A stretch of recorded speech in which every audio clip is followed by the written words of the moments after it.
الحمد لله الحمد لله وكفى وسلام على عباده الذين اصطفى أما بعد فأعوذ بالله من الشيطان الرجيم بسم الله الرحمن الرحيم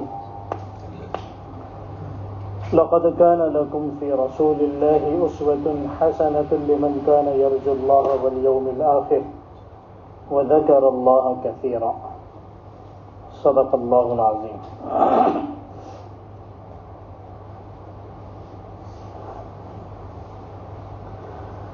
اللہ تبارک و تعالیٰ نے حضور اکرم صلی اللہ علیہ وسلم کی ذات مبارکہ کو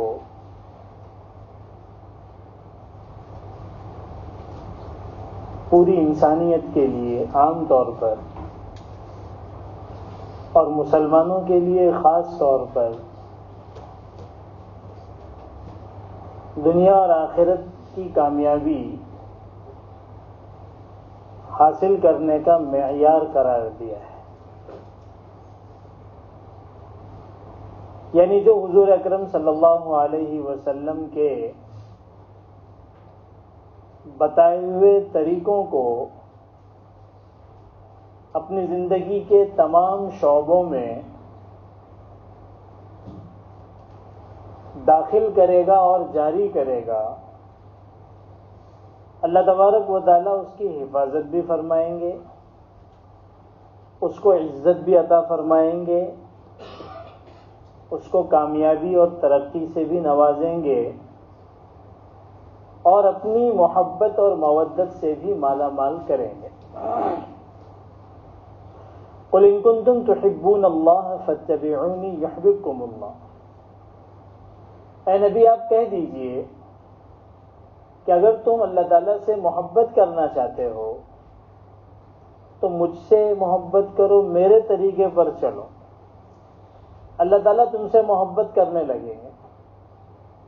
اس آیت نے اس بات کو واضح کر دیا کہ حضور اکرم صلی اللہ علیہ وسلم کے بغیر،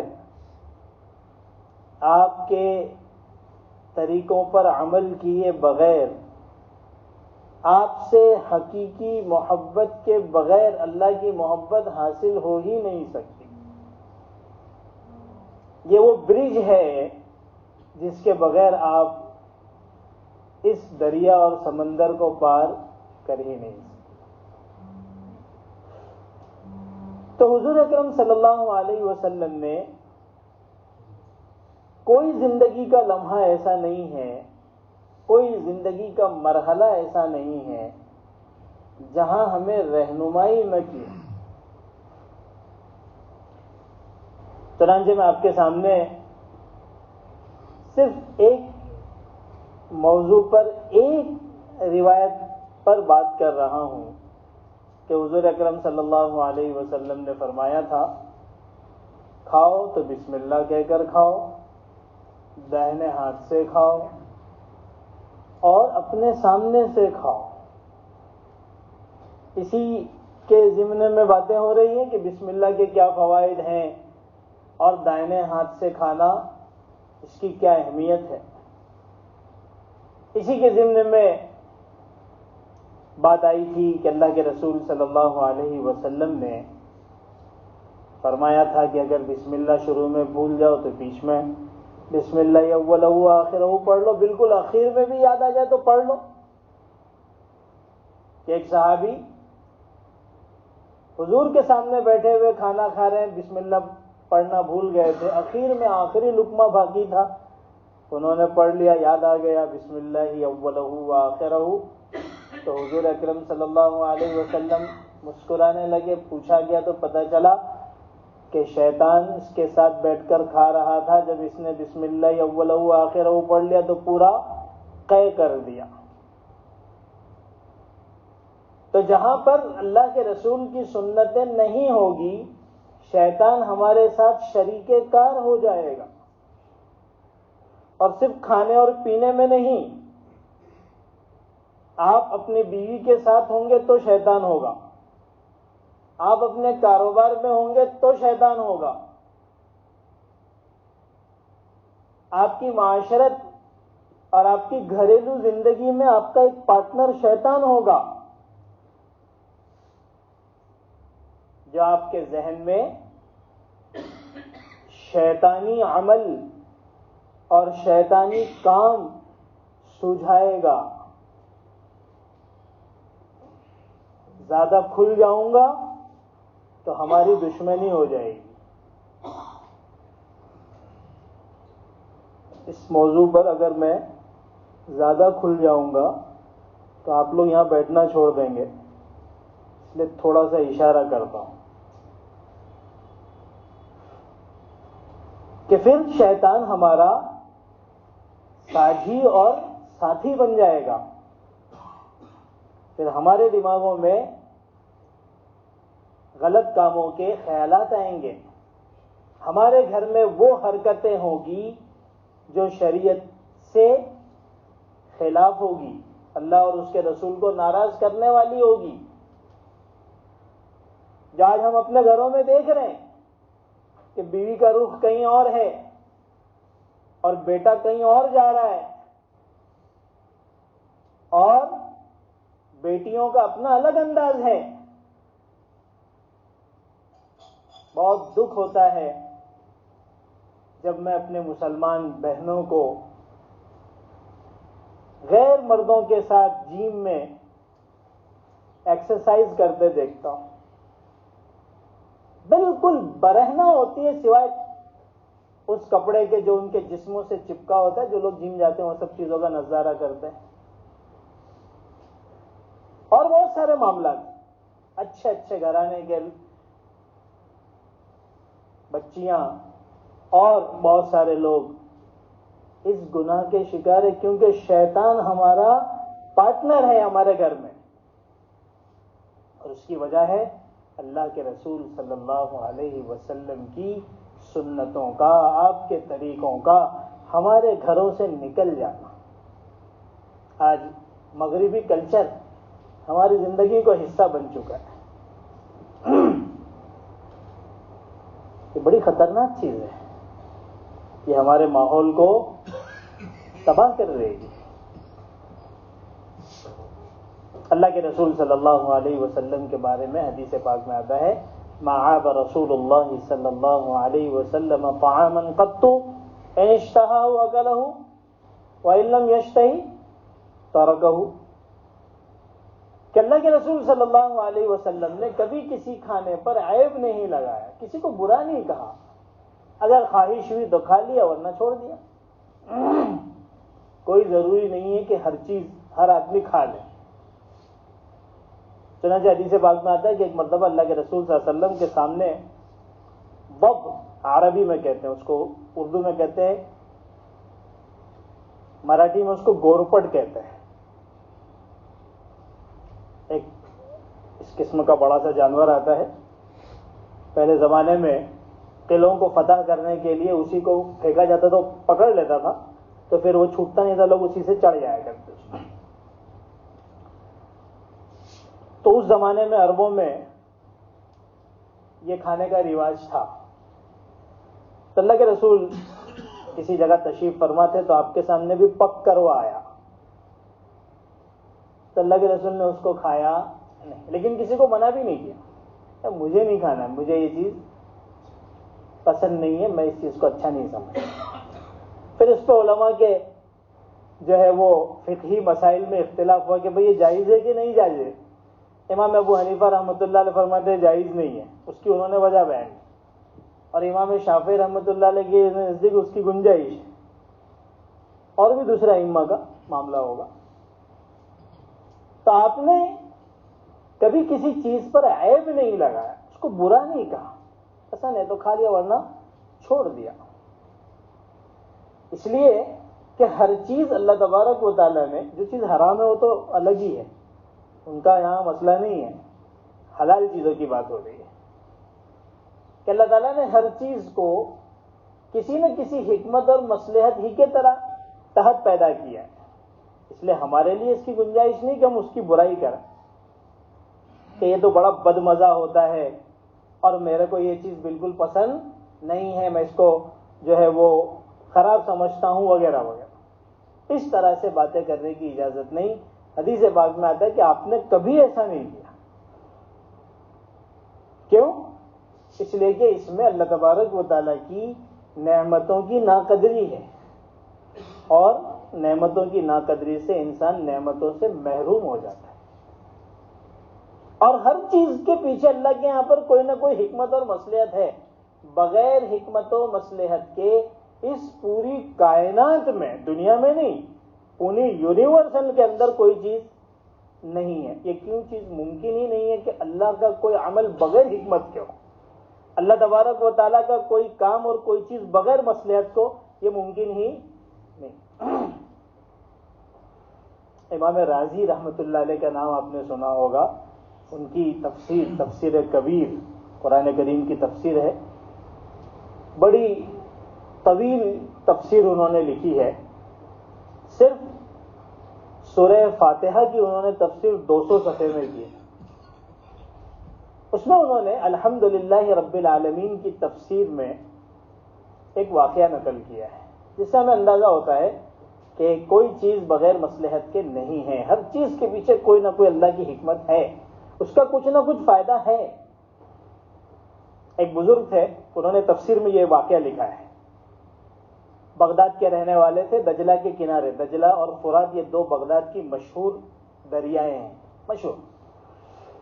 تو دجلہ کے کنارے جا رہے تھے تو انہوں نے دیکھا کہ آگے ایک بچھو بڑی تیزی سے جا رہا ہے۔ تو ان کے ذہن میں یہ بات آئی کہ بھئی یہ بچھو کہاں جا رہا ہے؟ اللہ تعالیٰ نے اس بچھو کو بھی کسی نہ کسی حکمت اور مصلحت کے تحت ہی پیدا کیا ہوگا، اس کا بھی کچھ نہ کچھ کام ہوگا۔ تو ان کے ذہن میں یہ بات آئی کہ آج ذرا میں دیکھتا ہوں کہ یہ کہاں جا رہا ہے اور کیا کر رہا ہے، بڑی تیزی سے جا رہا ہے۔ وہ بھی اس کے پیچھے چل پڑے، یہاں تک کہ ایک مرحلہ ایسا ہے کہ وہ بچھو مڑا اور بالکل دریا کے کنارے پہ جا کر کھڑا ہو۔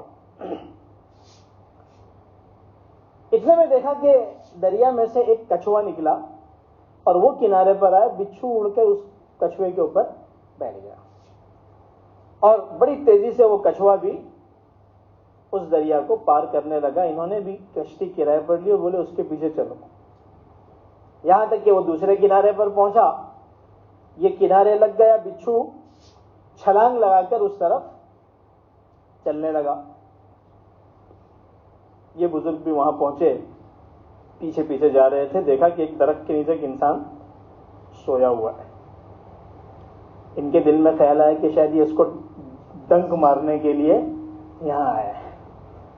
تو قریب تھا کہ یہ بچھو کو مار دیتے، تو دیکھا کہ اس آدمی کے قریب میں ایک سانپ اپنا پھن پھیلا ہوئے بالکل اس کو ڈسنے کے لیے تیار ہے۔ کہ بچھو اس پر لپکا اور اس نے اس سانپ کو ایسا ڈنگ مارا کہ وہ بل کھا کر گرا اور وہیں تڑپ تڑپ کر مر گیا۔ تو ان بزرگ کو سمجھ میں آیا کہ دیکھو اللہ تبارک و تعالیٰ نے اس ایک بچھو کو بھی بغیر فائدے کے پیدا نہیں کیا، اللہ تعالیٰ اس کے ذریعے سے ایک انسان کی جان بچا رہے، جس کے لیے اس کو سفر کروا رہے۔ بہت سی مرتبہ ہم بہت سے موقعوں پر بچ جاتے ہیں، کچھ ایسے حادثات پیش آتے ہیں اور آدمی خود حیران رہ جاتا ہے کہ آخر یہ کیسے ہو گئے اللہ کی طرف سے، اور پتہ نہیں اللہ کی کون کون سی مخلوق ہماری حفاظت کر رہی ہے۔ اب یہ آدمی جب اٹھا تو اس نے دیکھا کہ بچھو جا رہا ہے، تو اس نے فوراً اس کو مارنا چاہا کہ کہیں میرے کو تکلیف نہ دے دے، انہوں نے ہاتھ پکڑ لیا۔ ارے بھائی اس کو مت مار، یہ تیرا محسن ہے، بہت دور سے سفر کر کے تجھ کو بچانے کے لیے آیا ہے، یہ بازو میں دیکھ سانپ مرا پڑا ہے، اس نے آ کے اس کو ڈسا اور تیری جان بچی۔ تو اللہ کی کوئی مخلوق بغیر فائدے کے نہیں ہے۔ تو اللہ تعالیٰ نے جو کھانے پینے کی چیزیں، بہت ساری چیزیں بنائی، یہ بھی اللہ کی مخلوق ہیں، جو اللہ تعالیٰ نے آپ کی روزی اور آپ کے پیٹ کی ضرورت کو پورا کرنے کے لیے آپ کے سامنے دی ہے۔ پسند ہے تو ٹھیک ہے، نہیں پسند ہے تو اس کی برائی نہ کرے۔ ایک اور واقعہ لکھا ہے، ایک صاحب قضائے حاجت کر رہے تھے، ٹوائلٹ میں تھے۔ تو عام طور پر دیکھا گیا ہوگا کہ کبھی کبھی پاخانے کے اندر سفید چھوٹے چھوٹے سے کیڑے ہوتے ہیں، پیٹ میں پیدا ہو جاتے ہیں. انسان ہے کیا؟ پاخانے کا نام انسان ہے. 2-2.5 کلو پاخانہ روزانہ لے کے گھومتا رہتا ہے، اور اس کے علاوہ ہے کیا؟ اگر اس کے اندر دین اور اعمال صالحہ نہیں ہے تو اللہ تعالیٰ خود فرماتے ہیں بلہم اضل، وہ تو جانوروں سے بھی بدتر ہے. حضرت شیخ زکریا رحمۃ اللہ علیہ فرمایا کرتے تھے کہ انسان کس بات پر تکبر کرتا ہے، کس بات پر اکڑتا ہے. روزانہ اپنے پیٹ میں 2-2.5 کلو پاخانہ لے کر گھومنے والا یہ انسان، وہی اگر پاخانہ باہر آ جائے تو لوگ بولتے بھائی آپ مسجد میں مت آئیے. کسی کے ساتھ پیکٹ لگا ہوا ہو اس کی بیماری کی وجہ سے، تو لوگ کیا کہتے ہیں کہ آپ مسجد میں مت آئیے، آپ کی وجہ سے لوگوں کو کراہت محسوس ہوتی ہے. ارے وہی پاخانہ تو لے کے وہ گھوم رہا ہے. فرق اتنا ہے کہ وہ چھپا ہوا ہے.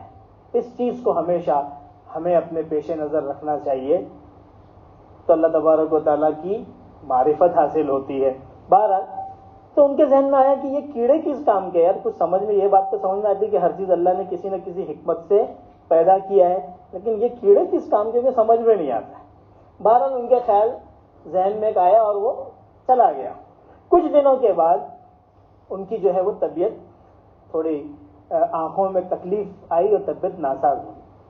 انہوں نے کافی علاج کرایا لیکن کہیں سے کوئی فائدہ نہیں ہوا. ایک پرانے حکیم تھے، ان کے پاس پہنچے، لوگوں نے بتایا کہ بھائی ان سے جا کے ملو. انہوں نے بھی اس کا معائنہ کیا اور کہا کہ دیکھو تم تو سب علاج کر چکے ہو، ایک علاج اور ہے، اگر وہ کر لو تو بہت سو کو اس سے فائدہ پہنچا ہے، ممکن ہے کہ تم کو بھی فائدہ پہنچ جائے. انہوں نے پوچھا کیا ہے وہ علاج؟ انہوں نے کہا کہ پیٹ کے اندر جو سفید سفید کیڑے پیدا ہوتے ہیں، ان کیڑوں کو پیس کر اس کا مرہم بنایا جائے اور اس کو آنکھ پہ لگایا جائے. اللہ تعالیٰ نے اسی شخص کے ذہن میں آنے والے خیال کا جواب دے دیا کہ میری یہ مخلوق بھی بغیر فائدے کے نہیں بنی ہے. تو یہ اللہ تعالیٰ کا نظام ہے، بہت بڑا نظام ہے اور بغیر حکمت کے نہیں ہے. تو ہمیں طریقہ یہ سکھایا گیا کہ کسی بھی کھانے کے اندر ہے عیب نہ لگائیں اور ایک ایک چیز کی قدر کریں. جو اللہ تعالیٰ نے نعمتیں دی ہیں اس کی قدر کریں. تو قدر کرنے کی وجہ سے کیا ہوگا؟ اللہ تبارک و تعالیٰ نعمتوں میں برکتیں عطا فرمائیں گے. قدر کے اوپر ایک واقعہ مجھے یاد آ گیا کہ ہمارے بزرگوں کے نزدیک اللہ کی نعمتوں کی کس قدر تھی. حضرت مولانا اصغر حسین صاحب دیوبندی رحمۃ اللہ علیہ ایک بزرگ گزرے ہیں. حضرت مفتی محمد شفیع صاحب رحمۃ اللہ علیہ کا یہ واقعہ میں نے پڑھا تھا، وہ ان کے استاد تھے. فرمایا کہ ایک مرتبہ گھر پہنچا تو ملاقات ہوئی، کھانے کا وقت ہو گیا تو حضرت نے فرمایا کہ چلو میرے ساتھ بیٹھ جاؤ کھانے کے لیے. تو بیٹھ گیا. جب کھانا پورا ہو گیا تو میں نے دسترخوان لپیٹنا شروع کیا. آج کل تو دسترخوان کا ماحول بھی ختم ہو گیا ہے، اس لیے کہ کوئی نیچے بیٹھ کر کھاتا ہی نہیں ہے. حالانکہ حضور اکرم صلی اللہ علیہ وسلم کی سنت نیچے بیٹھ کر کھانے کی تھی.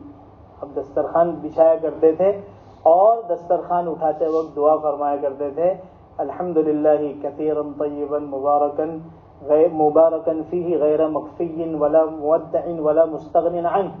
اس دعا کا خلاصہ یہ ہے کہ اللہ دسترخوان تو اٹھا رہا ہوں، یہ آخری دسترخوان نہ ہو، مجھ کو تیرا روزی اور رزق ملتا رہے. ہم تیرے روزی سے مستغنی اور بے نیاز نہیں ہیں، ہم تو ضرورت مند ہیں، تیرے روزی کے بغیر ہمارا کام چلنے والا. شاید ہی کسی کو یہ دعا یاد ہو، کیونکہ دسترخوان ہی نہیں لگتا ہے تو دعا کہاں سے یاد ہوگی. کھانا کھاتے ہیں روزانہ تو الحمدللہ امید ہے کہ بسم اللہ یاد ہوگا، اور کھانا کھانے کے بعد بھی الحمدللہ دعا جو ہے الحمدللہ الذی اطعمنا وسقانا وجعلنا مسلمین، یہ دعا تو بہت مشہور اور تقریباً سب کو یاد بھی ہوتی ہے. آپ لوگوں کو دسترخوان کی بھی اٹھانے کی دعا یاد ہوگی انشاءاللہ. میں آپ لوگوں کو نہیں، میں اپنے عام مسلمانوں کے لیے بول رہا ہوں. ایک دعا اللہ کے رسول نے اور بھی فرمائی کھانا کھانے کے بعد کی، الحمدللہ الذی هو اطعمنی هذا الطعام ورزقنیہ من غیر حول منی ولا قوہ، کہ اللہ تو نے اتنا سب کچھ کھانے کے دیا، اس میں میرا کچھ کمال میری طاقت سے میں یہ حاصل نہیں کر سکتا تھا، یہ تو نے اپنی قدرت سے مجھے دیا ہے. حدیث پاک میں آتا ہے کہ جو یہ کھانا کھانے کے بعد دعا پڑھ لے غفر لہ ما تقدم من ذنبی، اس کے پچھلے سارے گناہ معاف ہو جائیں. گناہ معاف کرانے کے لیے بہت زیادہ رات بھر جاگنے کی اور ہر وقت تلاوت کی ضرورت نہیں ہے کہ تسبیح لے کے گھوم رہے ہیں. اس کا فائدہ اپنی جگہ پر ہے، لیکن بہت ساری چھوٹی چھوٹی سنتیں ایسی ہیں جس کا اہتمام کر لیا جائے اور اپنے آپ کو گناہوں سے بچانے کی کوشش کی جائے تو آدمی ولی بن سکتا ہے. اتنی چھوٹی سی دعا. ہاں البتہ اتنا یاد رکھنا ضروری ہے کہ ان دعاؤں کے اندر جو بات آتی ہے کہ اس سے گناہ معاف ہو جاتے ہیں، اس سے صغیرہ گناہ معاف ہوتے ہیں، کبیرہ اس کے لیے تو توبہ شرط ہے. تو بہرحال حضرت نے بٹھا لیا اور میں جب کھانا پورا ہوا تو میں نے دسترخوان لپیٹنا شروع کر دیا. پہلے تو ماشاءاللہ وہ کپڑے کے دسترخوان ہوتے تھے تو دسترخوان بچانے کی فکر بھی ہوا کرتی تھی. اب تو سارا کچھ لپیٹ کے ڈسٹ بن میں ڈال دو. بہت خطرناک ماحول آ گیا ہے. آسانیاں نظر آ رہی ہیں لیکن ہم دین سے اور اللہ کے رسول کے طریقوں سے بہت دور جا پڑے. آپ اس واقعے کو سنیں، میں تو حیرت میں رہ گیا کہ اللہ کے نیک بندوں کے نزدیک اللہ کے رزق کی کتنی اہمیت ہے اور ہم کہاں جا رہے ہیں. بہرحال تو حضرت مولانا اصغر حسین صاحب نے ان کو کہا کہ بھئی آپ دسترخوان مت اٹھائیے، آپ کا کھانا ہو گیا نا. تو فرمایا دسترخوان اٹھا کے حضرت میں پھینک آتا ہوں. آپ تو کہا آپ کو دسترخوان اٹھانے کا طریقہ آتا ہے؟ حضرت مفتی محمد شفیع صاحب تو خود بھی بہت بڑے عالم تھے. تو انہوں نے کہا کہ حضرت یہ دسترخوان اٹھانے اور کچرا پھینکنے کے لیے بھی کسی علم کے سیکھنے کی ضرورت ہے، کوئی فن حاصل کرنا پڑے گا؟ تو فرمایا کہ ہاں اس کو بھی سیکھنے کی ضرورت ہے، ابھی میں تم کو بتاتا ہوں. انہوں نے پھر واپس سے وہ دسترخوان کھولا اور اس کے بعد انہوں نے جو ہڈیاں تھی اس کو الگ کیا اور کچھ ہڈیاں ایسی تھی جس پہ کچھ گوشت لگا ہوا تھا اس کو الگ کیا اور روٹیوں کے کچھ ٹکڑے تھے اس کو الگ کیا اور روٹیوں کا کچھ برادہ تھا اس کو الگ کیا. فرمایا دیکھو میں نے اس کو 4 چیزوں پہ تقسیم کیا اور پھر فرمایا میرے کو ساتھ میں لے کے گئے اور ایک جگہ پہ جا کے ان گوشت میں جو تھوڑا تھوڑا گوشت، ہڈیوں میں جو تھوڑا تھوڑا گوشت لگا تھا اس کو رکھا، کہا کہ یہاں پر محلے کی بلیاں آتی ہیں وہ اس کو کھائیں. ایک جگہ پر وہ صرف ہڈیوں کا رکھا کہ یہاں پر محلے کے کتے آ کے کھاتے ہیں وہ کھائیں. تو یہ بھی اللہ کی مخلوق ہیں، ان کی وجہ سے بہت سے نیک جہنم میں گئے اور ان کی وجہ سے بہت سارے بد جنت حاصل کر. یہ اللہ کی مخلوق کے ساتھ معاملات ان بزرگوں کے نزدیک دیکھیے کیا ہے. پھر جو چھوٹے چھوٹے ٹکڑے تھے روٹیوں کے اس کے جگہ پہ جا کے ڈالا کہ یہاں پر دوسرے جانور آ کے کھاتے ہیں اور وہ جو روٹیوں کے برادے تھے اس کو آپ لے کر آئے اور آپ نے اپنے گھر کے قریب میں، وہ تو زمانہ زمینوں کے گھروں کا ہوتا تھا، وہ چھوٹے چھوٹے بلیں تھی اس بل کے پاس رکھ دیا کہ اس میں چوٹیاں وہ اس کو کھاتی ہیں اور ہر ایک کو پتا ہے کہ یہاں پر آ کے یہ چیز ڈالی جاتی ہے. اور پھر فرمایا کہ یہ اللہ کی نعمت کی قدردانی ہے کہ اللہ کی اس نعمت کو بھی ضائع نہ کیا جائے. ہمارے نزدیک ہمارے ذہنوں میں کبھی یہ خیال بھی نہیں آتا کہ یہ بھی کوئی اللہ کی نعمت ہے، یہ تو پھینکنے کی چیز ہے.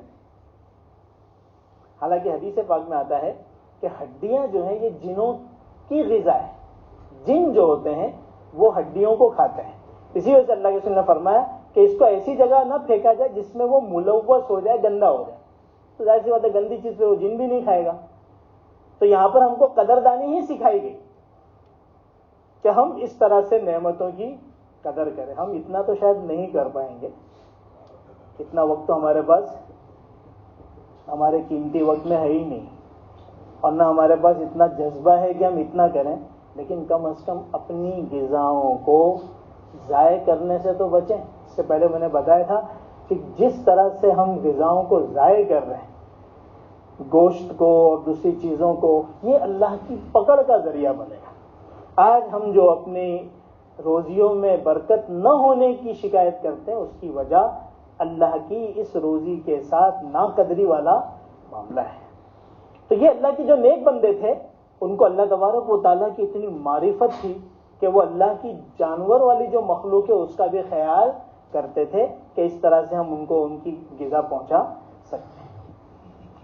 اچھا، اسی حدیث میں تیسری چیز جو اللہ کے رسول نے فرمائی، 2 بات تو ہو چکی، ایک بسم اللہ والی بات ہو گئی، دائنے ہاتھ والی بات ہو گئی، اور تیسری چیز آپ نے کیا فرمایا؟ وَكُلْ مِمَّا يَلِيكَ، کہ میری سنت یہ ہے کہ اپنے سامنے سے کھاؤ، کہ جب آدمی کھانا کھانے بیٹھے تو اس کو چاہیے کہ وہ اپنے سامنے سے کھائے، یہاں وہاں ہاتھ نہ مارنا۔ ہاں اگر مختلف قسم کے کھانے ہوں تو پھر آپ مختلف جگہوں سے ہاتھ بڑھا کر لے سکتے ہیں، اس میں ممانعت نہیں۔ حضرت عکراش رضی اللہ تعالیٰ عنہ ایک صحابی ہیں، وہ فرماتے ہیں کہ ایک مرتبہ میں اللہ کے رسول صلی اللہ علیہ وسلم کی خدمت میں پہنچا، آپ کہیں دعوت میں تشریف لے جا رہے، آپ نے مجھے بھی اپنے ساتھ لے لیا۔ دعوت میں پہنچے تو وہاں پر ہمارے دسترخوان پر سرید آیا۔ سرید آپ کو پتا ہوگا، روٹی کو چور کر گوشت میں پکایا جاتا ہے، اور وہ عرب کا بہت مشہور لذیذ کھانا ہوتا ہے۔ تو وہ ہمارے سامنے اس زمانے کا جو بھی طریقہ ہوگا اس میں آیا۔ حضرت عکراش فرماتے ہیں کہ میں نے بغیر بسم اللہ کے ہی، نیا نیا زمانہ تھا تو اتنا یاد بھی نہیں رہتا تھا، شروع کر دیا۔ تو اللہ کے رسول صلی اللہ علیہ وسلم میرا ہاتھ پکڑ لے، فرمایا بسم اللہ پڑھو۔ تو انہوں نے پھر بسم اللہ پڑھا۔ پھر فرمایا کہ میں یہاں وہاں سے الگ الگ جگہ سے کھا رہا تھا، تو اللہ کے رسول صلی اللہ علیہ وسلم نے مجھے فرمایا کہ ایک ہی جگہ سے اپنے سامنے سے کھاؤ۔ یہ اللہ کے رسول صلی اللہ علیہ وسلم کی تعلیم ہے۔ جب یہ کھانا ختم ہو گیا تو اس کے بعد عام طور پر مہمان جب کوئی کہیں جاتا ہے تو پھر کچھ بعد میں میٹھا ووٹھا پیش کرتے ہیں کھانے کے بعد۔ تو فرمایا کہ ہمارے سامنے اس زمانے میں کھجور پیش کی گئی اللہ کے رسول کے سامنے، اور وہ کھجور مختلف قسم کی تھی، اس میں پکی ہوئی بھی تھی، ادھ کچی بھی تھی، الگ الگ کوالٹی کی تھی۔ تو حضرت عکراش فرماتے ہیں کہ میں نے دیکھا کہ اللہ کے رسول یہاں سے کھا رہے ہیں، مجھے تو کہا تھا کہ ایک ہی جگہ سے کھاؤ جب میں سرید کھا رہا تھا، لیکن اللہ کے رسول کبھی یہ خوشے سے نکال رہے ہیں، کبھی وہ خوشے سے نکال رہے ہیں، اور میں چونکہ دودھ کا جلا چھاچھ بھی پھونک پھونک کر پیتا ہے، تو میرا ہاتھ پکڑ کے اللہ کے رسول نے سمجھایا تھا، تو میں تو ایک ہی جگہ سے کھا رہا تھا کہ کہیں اب دوسری مرتبہ میری تنبیہ نہ ہو جائے۔ تو اللہ کے رسول نے فرمایا یا عکراش، اے عکراش، جب مختلف قسم کی چیزیں ہوں تو تم مختلف جگہوں سے کھا سکتے ہو، یہاں سے بھی لو اور وہاں سے بھی۔ دیکھیے اللہ کے رسول صلی اللہ علیہ وسلم نے کس طریقے سے ایک ایک فرد کی تربیت کی، ایک ایک فرد کی تربیت کی۔ اسی وجہ سے علماء نے یہ بات لکھی ہے کہ ہمیں اپنے بچوں کو کھانے کے دوران ان چیزوں کی طرف توجہ دلانا ضروری ہے۔ آج کے بچوں میں اور پہلے کے بچوں میں جو بہت بڑا فرق نظر آتا ہے، اس کی وجہ یہ تھی کہ ہمارے اپنے ماں باپ کہیں نہ کہیں ہمیں ان چیزوں کی توجہ دلایا کرتے تھے۔ بیٹا کھاتے ہو ذرا سر پہ ٹوپی رکھ لیں، ارے بھائی آپ لوگوں کو یاد ہے کہ نہیں ہمارے امی ابا ہم کو یہ چیز سکھاتے تھے۔ اور آپ نے دیکھا ہوگا اگر کوئی روٹی کا ٹکڑا کہیں گرا ہوا مل گیا تو فوراً اس کو اٹھا لو، چوم کے رکھ دو۔ تو آدمی کیا کرتا تھا، وہ ٹکڑا اٹھاتا تھا بچے اور اس کو پھر چوم کے رکھ دیتے تھے کہ اللہ کی نعمت ہے۔ تو ہمارے دلوں کے اندر اللہ تعالیٰ نے اس بچپنے سے ہی اللہ کی نعمت کی قدر پیدا کر دی۔ آج وہ سارا ماحول ہی ختم ہو گیا ہے، کوئی کسی کو بولنے کے لیے سمجھانے کے لیے ماں باپ کے پاس ٹائم ہی نہیں ہے۔ ذرا ان کو موبائل اور دوسری چیزوں سے فرصت ملے تو وہ کسی کی ترغیب کے اوپر توجہ دیں۔ اسی وجہ سے یہ جو نئی نسل نکل رہی ہے اس کا دین سے، شریعت سے، اللہ کے رسول کی ذات سے، اللہ کے رسول کی سنت سے کوئی لینا دینا نہیں، کوئی احساس ہی نہیں۔ اور اس کے مقابلے میں مغربی تہذیب اور یورپین کلچر، جس کو میں بار بار کہتا ہوں کہ کوا چلا ہنس کی چال، اپنی چال بھی بھول گیا والا حساب ہے، اسی کو لینے کے پیچھے پڑے ہوئے ہیں، اور اللہ کے رسول صلی اللہ علیہ وسلم کی بتائی ہوئی چھوٹی چھوٹی ہر موقع کی سنتوں کو ہم چھوڑ رہے ہیں، جس کے نتائج بھی ہمارے سامنے۔ تو بہرحال اللہ کے رسول نے تیسری چیز جو فرمائی وہ فرمایا کل بیمینک، اپنے سامنے سے کھائے۔ کھانے ہی کی تعلق سے اللہ کے رسول صلی اللہ علیہ وسلم کی سنت ہے کہ آدمی بیٹھ کر دسترخوان بچھا کر کھانا کھائے۔ کسی موقع پر اگر ضرورت ہو تو ٹیبل کرسی پر بھی کھانا کھا سکتے ہیں، کوئی ناجائز اور حرام نہیں۔ لیکن اصل جو سنت اور اللہ کے رسول کا طریقہ جس کو ہمیں اپنے گھروں میں جاری کرنا چاہیے، اس پر عمل کرنا چاہیے، وہ یہی ہے کہ انسان زمین پر بیٹھ کر، اس لیے کہ کرسی پر بیٹھ کر کھانا کہیں نہ کہیں غرور اور تکبر اپنے ذہن میں لاتا ہے. حضرت تھانوی رحمۃ اللہ علیہ ایک مرتبہ کسی جگہ پر پہنچے، سفر ہی میں تھے، اور بیچ میں کھانے کا موقع آیا تو کچھ ہوٹل ویسا جیسا ہوگا کچھ، اب وہاں تو کرسی کا معاملہ تھا. تو یہ حضرات جو اللہ والے ہوتے ہیں وہ تو سنتوں کا بہت اہتمام کرتے ہیں. اب حضرت تھانوی وہاں پہنچے تو فرمایا کہ دیکھو یہ طریقہ تو سنت کے خلاف ہے، کیونکہ کہیں نہ کہیں غیروں کے ساتھ مشابہت ہے. ان کی تو بہت نظر اونچی ہوا کرتی تھی، لیکن اب مجبوری بھی ہے، مجبوری بھی کہ یہاں تو بیٹھنے کا نیچے کوئی نظام ہے نہیں. تو انہوں نے کرسی کے اوپر دونوں پیر اس طرح سے کر کے جو ہے بیٹھ گئے اور اس کو انہوں نے کھانا کھایا. اصل میں ان لوگوں کی نظروں میں یہ دنیا والے یہ جو کیا بولتے ہیں ٹائی لگانے والے اور اس طرح کے لوگوں کی کوئی اہمیت نہیں ہوا کرتی. ان کے نزدیک صرف اللہ اور اس کے رسول کی اہمیت ہوا کرتی ہے. کاش یہ عظمتیں ہمارے دلوں میں پیدا ہو جائے تو یہ ہمیں سب چچندر نظر آئیں گے کہ ان کی کیا حیثیت ہے. کیوں؟ کیونکہ اس کے دل میں اللہ کی عظمت پیدا ہو گئی، اللہ کے رسول کی محبت پیدا ہو گئی. تو پھر ان سب چیزوں کا ان کے نظروں سے ہاں. لیکن اس جگہ پر یہ بات یاد رکھنا ضروری ہے کہ کرسی پر بیٹھ کر اگر کھانا کا موقع آ جائے تو آپ بالکل کھا سکتے ہیں، جیسے میں نے آپ کو بتایا کوئی ناجائز اور حرام والی بات نہیں ہے. لیکن نیچے بیٹھ کر کھانا یہ اللہ کے رسول کی سنت ہے. تو کوشش یہ ہونا چاہیے کہ سنت ہی کو ہر جگہ پر ہم جاری کریں بہتر سے بہتر انداز میں. لیکن اگر کسی جگہ پر کرسی ہوتے ہوئے نیچے بیٹھنے میں سنت کے مذاق ہونے کا اندیشہ ہے کہ لوگ سنت کا مذاق اڑائیں گے، تو پھر ایسی شکل میں اوپر ہی بیٹھ کر کھانا چاہیے. اس لیے کہ سنت کا مذاق بننے سے بچانا بھی ضروری ہے کہ کہیں ایسا نہ ہو کہ لوگ اس سنت کا مذاق اڑانے لگے. تو یہ بہت ساری چیزیں ہیں. مجھے تو صرف آپ لوگوں کے سامنے یہ بات رکھنا ہے کہ ہمیں اپنی زندگیوں میں، اپنے بال بچوں میں، اپنے گھر میں، اپنے معاشرے میں، اپنے کاروبار میں اللہ کے رسول صلی اللہ علیہ وسلم کی سنتوں کو جاری کرنے کا خاص خیال رکھنے کی ضرورت ہے، اور اپنے بچوں کو خاص طور پر اللہ کے رسول کی ایک ایک سنت بتانے اور اس پر عمل کرنے کی کوشش کرنا چاہیے. اللہ تعالی ہم سب کو عمل کی توفیق عطا فرمائے.